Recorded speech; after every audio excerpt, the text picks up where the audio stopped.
Congratulations, आप लखपति बन गई। 1 लाख तो सर बताने के लिए है, क्योंकि आपने वो दे रखा है कि भैया 1 लाख कमा लिया क्या तुमने। पर सर उससे ज्यादा कमाया मैंने, और अभी मैं कर रही हूँ। और ये मैंने आगे के लिए सर सोचा है कि मैंने मैनिफेस्टेशन करी है कि मैं अब अगली बार जनवरी में आऊँ तो मैं 10 लाख का अवार्ड लेने के लिए आऊँ आपके पास। मैं आज इस मीटिंग में आप लोगों को एक ऐसी व्यक्ति से मिलाना चाहता हूं जो कि खुद एक डॉक्टर हैं, लेकिन अब डिजिटल मार्केटिंग सीखकर डिजिटली लोगों को ठीक कर रही हैं। है तो जयपुर से, लेकिन हमेशा लोगों की हेल्प करने की इन्हें एक इच्छा रहती है, हील करने का इंटेंशन रहता है। जनवरी के महीने में जब ये हमारे मंथन में आए थे तो मैंने वहां पर एक एक्सरसाइज कराई थी। उस एक्सरसाइज में इन्होंने कागज पर एक कोर्स डिजाइन किया था। वहां पर जो सूझा, जो माहौल था, जो एनर्जी थी, उसे अब्सॉर्ब करते हुए उन्होंने कागज पर एक इंटेंशन डाल दिया। और आज अगस्त का महीना आ रहा है। विद इन 7-8 मंथ्स वो जो कागज पे लिखा हुआ प्लान था वो एक्चुअली इंप्लीमेंट हो गया, और उस प्लान से 1-1.5 लाख रुपए से ज्यादा की इनकम भी हो चुकी है। आइए जानते हैं क्या हुआ, कैसे हुआ, इन्होंने ये सब कैसे किया। इनकी कहानी इन्हीं की जुबानी आपको मिला रहा हूं डिजिटल आजादी की डिजिटल लखपति डॉक्टर पूजा पारिक से। सो हेलो एंड नमस्ते सर। नमस्ते डॉक्टर पूजा। फर्स्टली नमस्ते सर। नमस्ते सर। कॉन्ग्रेचुलेशंस, आप थैंक लखपति यू बन गई। सर, ये सब आपकी वजह से ही हुआ। Thank you so much. Thank you so much, thank you so much. सीधा मुद्दे की बात पर आता हूं। जी। अपना एक छोटा सा इंट्रोडक्शन दीजिए, अपना नाम जी। बताइए, आप कहाँ से हैं ये बताइए, आप क्या करती थी बताइए, आज क्या कर रही हैं, और कितने पैसे कमा चुकी हैं। सबके लिए दे दो इन्हें जो इनके सवालों के जवाब है। गो फॉर जी इट। सर। जी सर। मेरा नाम डॉक्टर पूजा पारेख है और मैं जयपुर राजस्थान से हूँ। और मैं वैसे जब मैंने अपनी जर्नी की स्टार्टिंग करी थी एज अ ब्यूटिशियंस करी थी, और उसके बाद फिर ये सिलसिला चला तो मैं पुणे से ही डॉक्टर उर्जिता जैन से एसेंशियल ऑयल का मैंने कोर्स किया। और फिर मैं नेचुरोपैथी और अल्टरनेट मेडिसिन जो थेरेपीज होती है उसमें मैं आ गई। और मैं मतलब मुझे मेरे सर ने बोला कि नहीं पूजा तुम आगे इसमें जा सकते हो, अच्छे हो, तो फिर मैंने नेचुरोपैथी किया। और स्पेशली स्किन में डील करती थी, और हॉस्पिटल में मैंने जॉब भी किया नेचुरोपैथी चिकित्सालय में जयपुर में। और काफी सारे स्किन के पेशेंट्स को ही मैं जनरली देखा करती थी। और फिर मेरे हस्बैंड का जैसे बिजनेस एलोपैथिक में था, फिर उन्होंने कुछ ऐसे फेजेस आए तो फिर उन्होंने आयुर्वेदिक का मतलब स्टार्टिंग करा मैन्युफैक्चरिंग। हस्बैंड बाहर रहते थे ज्यादातर काम में, तो फिर मैंने कहा इनको ही ज्वाइन कर लेना चाहिए, क्योंकि बहुत लेट आते थे। तो हमने कहा चलो अपन भी चले जाते हैं। फिर ऑफिस में मैंने एक केबिन अपने लिए लिया, और हस्बैंड से बोल के फिर मैं वहां पे अपने पेशेंट देखने लगी।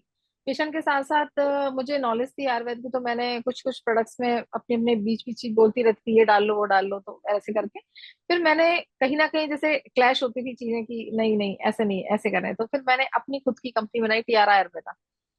और बस वहीं से स्टार्टिंग हुई। मेरे कुछ स्किन के पेशेंट थे, उनको दिक्कत होती थी स्किन एलर्जी की, नहाने में दिक्कत होती, तो मैंने उनको एक साबुन बना के दिया। और वो साबुन ने मेरी लाइफ थोड़ी सी बदली। और वो साबुन ऐसा हुआ, मैंने हस्बैंड को दिया, भाई ये सैंपल ले जाओ तुम, जरा दे देना अपनी 2 पार्टीज को, क्या पता कुछ हो जाए। और मेरे देवर ने थोड़ी सी हेल्प कर दी मेरी। उसको कमीशन दिया, और उसने वो पार्टीज को दे दिया। वहां से ऑर्डर आने स्टार्ट हो गए। और ये जर्नी ऐसी थी, क्या कोविड का टाइम हुआ, फिर वास्तव में कोविड आ गया। और वो ऐसा हुआ कि मेरे को वहां से तो ऑर्डर मिले और इधर कोविड आ गया। सबके काम बंद हो चुके थे।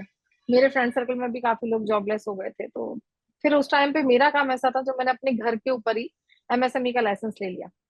हम हमारा 3 मंजिल का घर है, बीच के हिस्से हम्म। में हम रहते हैं, और मैंने दोनों ऊपर नीचे के पोर्शन को फैक्ट्री बना दिया। मैंने गैस पे पहले साबुन बनाया था। उसके बाद मैंने स्टार्टिंग करी, मैंने भट्टी पे स्टार्ट करा। भट्टी ओके। से भट्टी से मैंने सिर्फ 50,000 साबुन की गाड़ी अपलोड करी थी। अब वो फोटो है मेरे पास में, बिल्कुल हम मजदूर वाली स्थिति में है। गाड़ी हमारी पिकअप लोड हुई है, और मैंने कलकत्ता धनवंतरी ग्रुप है, सबसे बड़ा ग्रुप है, जो उन्होंने मुझे ऑर्डर दिया, 50,000 साबुन मैंने एक ही बार में भेजी। वाह। और वो मेरे रेगुलर क्लाइंट, और वहां से फिर मेरा अर्निंग स्टार्ट हो गई। तो ऑफलाइन थी वो। पर सर जैसे कि मैं जब कोविड के बाद में और फिर जब मैं आई, तो और भी मेरे सेकंड वेव में मेरी मदर इन लॉ एक्सपायर हो गई थी। तो वहां पे सब मेरी जैसे मदर इन लॉ एक्सपायर हुए थे तो काफी हमें प्रॉब्लम हुई थी, मेरे हस्बैंड को भी, और मेरे हस्बैंड का पार्टनरशिप का बिजनेस था, जी, और ब्रदर इन लॉ पे एक्सपायर हो गए थे, तो वो थोड़ा सफर किया उन्होंने। फिर मैंने अपनी अटेट थेरेपी के ऊपर आई कि मेरे हस्बैंड डिप्रेशन में चले गए थे, और मैं भी काफी, क्योंकि मेरा भी बहुत काम और फिर फैमिली डिस्टर्ब हो चुकी थी, थोड़ा दिक्कत हो रही थी मुझे। तो जी, फिर बस सर वहां से स्टार्टिंग हुई, मैंने हीलिंग की वापस से अपने सर को फोन किया, तो सर ने कहा पूजा तुम देख लो, मैं तो कुछ नहीं कर सकता इसमें, मैं हेल्पलेस हूँ। तो मैंने कहा सर रेकी तो डिस्टेंस हीलिंग कर देती है, तो मैं तो कर सकती हूँ, और कोविड में काफी लोगों की हेल्प हो सकती है अगर मैं डिस्टेंस हीलिंग रेकी को करती हूँ। तो मैं, कितने दूर बैठे हुए लोग हैं जिनके पास कोई साधन नहीं है, तो मैं उनको हील कर सकती हूँ सर, इतने जी, सारे लोगों की डेथ हो रही है। मैंने सर एक काढ़ा भी बनाया था जिसको आयुष मंत्रालय अप्रूव किया था कोविड में, और ओके, मैंने जो साबुन से सेविंग करी थी वो भी मैंने बांटी थी वही लोगों में, तो मुझे एक एनजीओ ने उसके लिए भी मतलब वो मतलब सर्टिफिकेट दिया था इसके लिए। वेरी और नाइस, फिर सर ये स्टार्टिंग जब हो गई तो मतलब जैसे हीलिंग वाला प्रोसेस आया तो मैंने एंजल हीलिंग सीखी। एंजल हीलिंग सीखने के बाद पहले, सबसे पहले मैंने अपने हस्बैंड को ठीक किया। जब हस्बैंड ठीक हुए, खुद भी ठीक हुई, खुद भी हील हुई, डेली मेडिटेशन स्टार्ट हुई, और सर यहीं से फिर मैंने tarot reading, law of attraction, switch word सब चालू करे। फिर वेरी मैं, नाइस, हाँ फिर मेरे को सर आपके पास, मैंने डिजिटल मार्केटिंग का एक कोर्स था, ये मैंने ऐसे ही उसी टाइम में ले लिया था और करा। 30 डेज चैलेंज लिया, और मैंने रचयिता का अवार्ड लिया था आपसे जनवरी में। फिर उसके बाद मैं वहां पे आई, आपने जो कोर्स बनाने का जो प्रोसेस दिया था, अब मेरे को समझ में नहीं आ रहा था मैं क्या बनाऊं, क्या करना है मुझे इस टाइम पे। बस फिर मैंने कुछ नहीं सोचा, मैंने कहा आप टैरो में ही बनाएंगे अपन का कोर्स, तो मैंने टैरो का कोर्स बना दिया, वो पेपर सर संभाल के रखा हुआ है। तो फिर जी, मैंने सर अपनी जर्नी स्टार्ट कर दी, और मैंने सर ऑफलाइन क्लाइंट लेने स्टार्ट कर दिए टैरो के। और क्योंकि आपने जो बनवाया था गूगल पे अपने को लिस्टेड करना है, फ्री लिस्टेड, जस्ट डायल पे, इंडिया मार्ट पे, मैंने सब पे फ्री लिस्टेड कर दिया था। पर मैंने सर आपके पास से आने के बाद में मैंने वो गूगल पे वापस गई, और फिर मैंने अपने आप को पूरा, मैंने सर अपना ऑफिस बनाया जिसमें अभी आपको दिख रहा होगा ये जी, ये भी सर मेरे क्लाइंट की ही देन है। ये भी। और ये सर ऑफलाइन में मेरे पास कैश में काफी पैसे आते हैं, ऑनलाइन वाले कम है, जैसे होते हैं ना कैश वाले क्लाइंट ज्यादा है मेरे। जी, तो तो ये बना सर, और फिर मैं करने के बाद में ऑफलाइन क्लाइंट लेती थी, ऑनलाइन के बाद सर मैंने एस्ट्रो सेल्स पे वर्क किया था, और उसमें भी मैं सर 5 स्टार रेटिंग पे चल रही हूँ, फर्स्ट नंबर पे चल रही थी। वेरी मैंने नाइस, वो, हाँ वो जॉब सर मैंने अभी छोड़ दिया है, काफी टाइम हो गया, मतलब हो गया 1 महीना।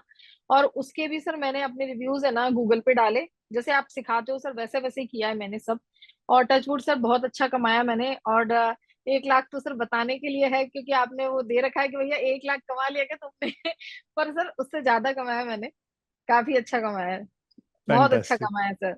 और अभी मैं कर रही हूँ, और ये मैंने आगे के लिए सर सोचा है कि मैंने मैनिफेस्टेशन करी है कि मैं अब अगली बार जनवरी में आऊँ तो मैं 10 लाख का अवार्ड लेने के लिए आऊँ आपके पास। और अभी मैं अगस्त के बाद में सर, वैसे मैं देहरादून शिफ्ट हो रही हूँ, मेरे बेटे का सिलेक्शन हुआ तो वहीं जाऊंगी मैं उसके पास। तो मेरा हम्म, ऑनलाइन वर्क करूंगी, और वहीं से सर मैंने अभी अपने कोर्सेज बना लिए हैं जिनकी रिकॉर्डिंग स्टार्ट है। और मैं टैरो सिखाऊंगी, switch word, law of attraction. और ऑफलाइन मेरे पास 2 स्टूडेंट अभी ऑलरेडी चल रहे हैं, और बाकी मैं गूगल से सर मेरे पास बहुत अच्छा क्लाइंट आता है, इंस्टाग्राम से क्लाइंट आता है मेरे पास में, और यूट्यूब पे में आते हैं, और ऑनलाइन काफी सारे लोगों के साथ मैसेंजर वगैरह से मेरे को बहुत अच्छी अप्रोच मिल रही है, तो मेरे को कोई दिक्कत नहीं है, मैं बहुत खुश हूँ मतलब ये सब सीख के। और मैं आगे और ग्रोथ करना चाहूंगी इसके लिए आगे। और विवेक सर ने भी, sir thank you so much Vivek sir, अगर आप सुन रहे हो तो आपने मेरी बड़ी हेल्प करी है काफी। यस, और सर मंथन में आने के बाद सर एक अलग एक्सपीरियंस हुआ, और नए नए लोगों से मिले, कुछ फ्रेंड्स भी बने, और काफी सर सही लगा। तो अब मैं चाहूंगी कि मैं दोबारा से आऊं और हमेशा आती रहूं वहां पे। Yes, you are most welcome, और वाह, जो लोग सुन रहे हैं, है ना, जो लोग सुन रहे हैं उनको बोल रही हूँ कि जैसे मैंने अपने आप को कम करके आंका था, मुझे लगता था कि मैं कुछ नहीं कर सकती, जब सर ने एक पेपर दिया था और एक एक्सरसाइज कराई थी जिसमें कि कुछ नंबर्स देने थे हमारे साथियों को हमें, तो मुझे ऐसे नंबर्स मिले थे कि मैं बता नहीं सकती, पर मैंने वो पेपर हमेशा अपने पास रखा हुआ है, और वो नंबर ने मेरे को मोटिवेट किया कि पूजा इस नंबर को गलत साबित करना है, तुझे अपने आप को साबित करना ही पड़ेगा। तो सर मैं स्पिरिचुअल गाइडेंस जो मैंने अपना चैनल बनाया है सर, और मैं उसमें ग्रोथ कर रही हूँ, और मैं चाहूंगी सर आप लोगों के निर्देशन में मैं और अच्छा ग्रो करूँ, आगे बढ़ूं, और मैं हमेशा आपसे प्राइज जीतती रहूं। और एक मैनिफेस्टेशन है कि मैं आपके साथ काम करूं, और वो भी पूरी हो जाएगी, मुझे पता है। फैंटास्टिक, जरूर, अमेजिंग, डॉक्टर पूजा, अमेजिंग। एक सिंपल सवाल आपसे पूछना चाहता हूँ, जी। क्या कोई भी ये कर सकता है? सर कोई भी कर सकता है, कोई भी कर सकता है सर। बहुत लोगों के मन में ये होता है कि मैं पढ़ा लिखा नहीं हूँ, मैं पढ़ी लिखी नहीं हूँ, मैं हाउस वाइफ हूँ, मेरा एजुकेशन नहीं है, मुझे इंग्लिश नहीं आती, मुझे कंप्यूटर नहीं आता, मैं कैसे डिजिटल में आगे बढ़ूंगी, कैसे कोई इनकम होती है इसमें, नहीं होगी, मैं कर पाऊंगी नहीं कर पाऊंगी। ऐसी महिलाओं को खास करके आप क्या कहना चाहेंगे? सर उनके लिए कहूंगी कि मुझे भी तो कंप्यूटर से डर लगता था, मुझे तो कंप्यूटर का सी भी नहीं लाता था, मतलब डर लगता था एकदम, ऐसा लगता था ये कोई भूत है। क्योंकि मैं ऑफलाइन में कंफर्टेबल थी, पर डिजिटल मार्केटिंग सीखी ना, इतने सिंपल तरीके से सीखी और हिंदी में सीखी तो कोई दिक्कत नहीं हुई। और सबसे मेन बात है कि आपके अंदर है ना आग होनी चाहिए कि मैं कर सकती हूँ, मैं कर सकती हूँ या कर सकता हूँ। और जब आप खुद गिव अप करते हो ना तभी आप हारते हो। जब तक आप गिव अप नहीं करोगे ना तो आपको कोई दुनिया की ताकत नहीं हरा सकती, कभी नहीं हरा सकती। कोई भी सिचुएशन हो, कुछ भी हो, आपको कभी भी नहीं हरा सकती। अगर आपने निश्चय कर लिया ना और यूनिवर्स में डाल दिया कि मुझे ये चाहिए, तो ब्रह्मांड आपको वही देगा जो आप सोचोगे। और आप पॉजिटिव सोचोगे तो आपको पॉजिटिव मिलेगा। मैंने पॉजिटिव सोचा था। उस टाइम पे जो नंबर मुझे मिले थे ना, अगर मैं चाहती तो नेगेटिव हो जाती और उसके बाद में शायद कभी भी आगे ना बढ़ती, पर मैंने उस नंबर को, उस कागज को है ना अपने लिए एक हथियार बनाया कि नहीं पूजा, इसका जवाब अपनी मेहनत से देना है और उसको साबित करना ही पड़ेगा तुझे। तो फिर मैंने अपने अंदर ही कर लिया कि नहीं, करना है तो करना है। तो कोई भी कर सकता है, मुझे भी कोई खास इंग्लिश विंग्लिश नहीं आती है ना, मुझे भी नहीं आता है। मैं तो बिल्कुल ऐसे, मतलब मेरे तो जो क्लाइंट है ना, दे जाए पैसे तो भी ठीक है, नहीं देते हैं तो भी सोचती हूँ ठीक हो जाएगा ना भाई, तब दे जाना, कोई दिक्कत नहीं है। नोट भी लिख के जाते हैं कुछ लोग के, तो सर नोट्स भी है कि हाँ भाई हमारा काम हो गया तो हम पैसे दे देंगे, ठीक है भाई 1 रुपया रख जा, एनर्जी एक्सचेंज तो करनी है, 1 रुपया रख दो बहुत है भाई। तो सही सर, बात पर हिम्मत नहीं हारनी है, कहने का मतलब है हिम्मत नहीं हारनी है, किसी को भी कर सकते है। हैं सर, कोई भी कर जाएगा। मैं तो इतना बोल रही हूँ कि कोई सिंपल एक रेडी वाला होगा ना, अगर वो भी सोच लेना कि मुझे ये डिजिटल मार्केटिंग सीख लूं तो मैं कमा लूंगा, तो 100% भाई कमा लेगा, पक्का कमा लेगा।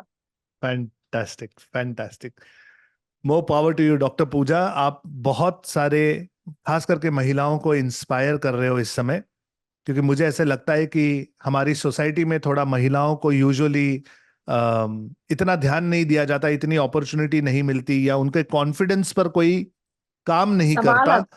सर उनका जो कॉन्फिडेंस होता है ना, वो कोई तोड़ते ना, मैं तो कहती हूँ उस तोड़ने को है ना आप अपना हथियार बनाओ। आपको करेक्ट। कोई डिमोटिवेट कर रहा है ना, आप उसको जवाब दो कि नहीं, और अपनी मेहनत से दो, इस जबान से नहीं, आपको मेहनत से जवाब देना और आप दे दोगे। 100% आप सोच के तो देखो, हिम्मत तो करो, आगे बढ़ जाओगे, डरने की जरूरत ही नहीं है। आपको इतने अच्छे फैंटास्टिक। मेंटर मिले भाई, इतने सारे सपोर्ट मिलता है। मोटिवेट हो और कर लो, काम कर लोगे, मैं कह तो रही हूँ ना, मैं कर लोगे। मैं हमेशा एक चीज कहता हूं अपने स्टूडेंट्स को कि दुनिया में जो कुछ भी होता है वो आपके लिए होता है, आपके यस। खिलाफ नहीं। उस दिन मंथन के रूम में जो मार्क्स आपको मिले थे, वो उस समय के लिए एक क्षण ऐसे लगता है कि शायद आपके खिलाफ हो, लेकिन लॉन्ग टर्म में आपको पता चलता है कि वो आपके लिए था, ये था सर, क्योंकि मेरे लिए वही था। आपकी एनर्जी में कन्वर्ट हो गया और आज पर उसके रिजल्ट्स आप हाँ, देख रहे हैं। पर सर वो कागज है ना, उसी टाइम सर मैं डिमोटिवेट नहीं हुई, क्योंकि मैं ओकल्ट लाइन में हूँ सर। मैंने इसको पॉजिटिव लिया और है ना, मैंने उसको मुट्ठी में बंद करा। मैंने कहा पूजा, यही एक दिन तेरी ताकत बनेगा और अगले मंथन में तू स्टेज पर होगी सर के पास में, देखना। Fantastic, fantastic. You are a very strong woman doctor Pooja, और आपकी कहानी बहुत ही इंस्पायरिंग है। आउट ऑफ नथिंग कुछ क्रिएट करना, अपना बिजनेस क्रिएट करना, कोविड के चैलेंजेस फेस करना, फैमिली के चैलेंजेस फेस करना, अपने हस्बैंड को, अपने आप को हील करना, नई टेक्नोलॉजी सीखना, और फिर उसे डिजिटल माध्यमों से बढ़ाना, लीड्स जनरेट करना, आज उसमें से मल्टी लैक्स की इनकम क्रिएट करना। Yes sir. You are amazing. I wish you all the best, more power to thank you. You sir. आपकी इस जर्नी में और कहीं अगर हम आपकी कोई सहायता कर सके तो हमें मौका जरूर दीजिएगा। सर बिल्कुल, मैं हमेशा आपको परेशान करूंगी इस चीज के It's लिए। my pleasure, Dr. Pooja. Thank you so much. Thank you so much, and more power to you. Thank you all of you, thank you so much.